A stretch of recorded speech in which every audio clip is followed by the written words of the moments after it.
First డేనే తను వచ్చి గోకలేదు కదా, ఫస్ట్ డేనే ఎవరికి తెలియదు. ఈవెన్ రీతు వచ్చిన వెంటనే కూడా డిమాండ్ పవన్ గెలకలే, పవన్ తనుజని గెలకలే.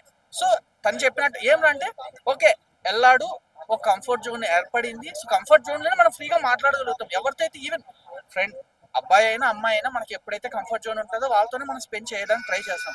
సో దాన్ని అవుట్ సైడ్ ఇలా అయింది అనుకో, మేబీ పోర్ట్రేట్ అన్ని కూడా అనొద్దు. సో అలా అదే ట్రూనే అవ్వచ్చు.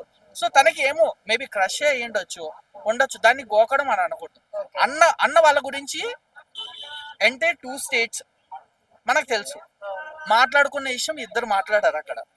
ఇద్దరు మాట్లాడుకున్న వాళ్ళ గురించి మనం ఆల్రెడీ అవుట్ సైడ్ చూసాం. How they behave, how they like spoke already వాళ్ళు ఎలా మాట్లాడున్నారు అనేది మనకు తెలుసు. ఇప్పుడు అంటే వాళ్ళ ఎలా ఉంటారు అనేది అవుట్ సైడ్ తెలుసు.